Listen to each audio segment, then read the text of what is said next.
špikošana? Špikošana?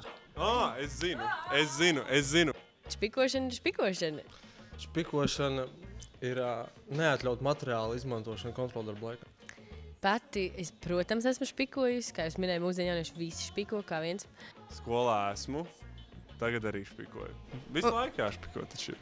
Mūsdienās jauniešiem jau ir uzkrāta pieredze, jo no iepriekšējiem gadiem visi viens otram pastāsta kaut kādas kļūdas, kā darīt, kā nedarīt, ko špikojot, kur likt, kur nelikt. Klasē, ja sēž pie loga, kur ir puķupodi, uz puķupodiem var rakstīt visādas formulas, jeb pārējās lietas, ko vajag nošpikot.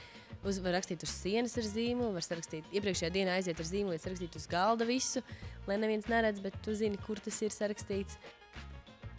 7. klasē es sarakstīju aiz zeķeviksēm sabāžu špikrīšus, sarakstīju uz kājām visu kaut ko, uz meitenes rakstu uz nagiem, ar mazu šauru tīnas pildpalviņu, uzkrāso nagus, un tad jau nevar pamanīt neko.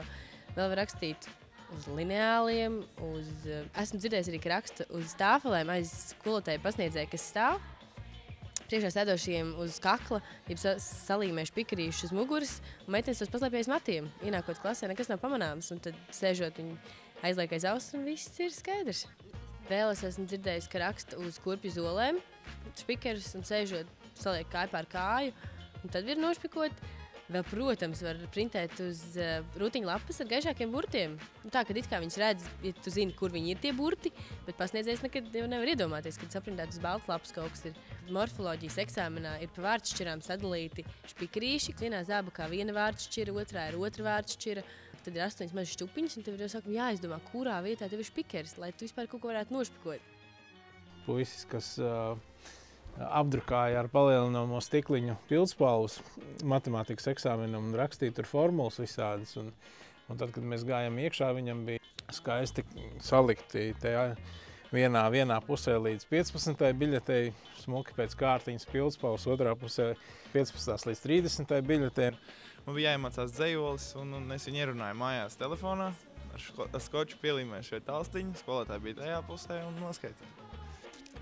Ja es būtu pasniedzēja un ja es pieķertu kādu, tad viņam būtu slikti. Es būtu liberāls, es noņemtu to špikeru un ļautu viņam tālāk rakstīt mājās. To špikerīti es paņemtu, es viņus kolekcionētu noteikti, un kaut kādu četrnieku varbūt ielikt. Es biju pasniedzējis. Man ir diploms, es varu strādāt līdz 4. klasē ar skolā ar bērniem. Un es skatos, ka tur viena meitene visu laiku noraksta un kaut ko tur lien zem galda, kaut ko tur skatās. Un es tā domāju, kad es paņēmu un piegāju pie viņas, un es viņai pateicu tekstu tādu. Jūs mānat paši sevi, cienītā jaunkundze, jo man to teica mana vēstures skolotāja.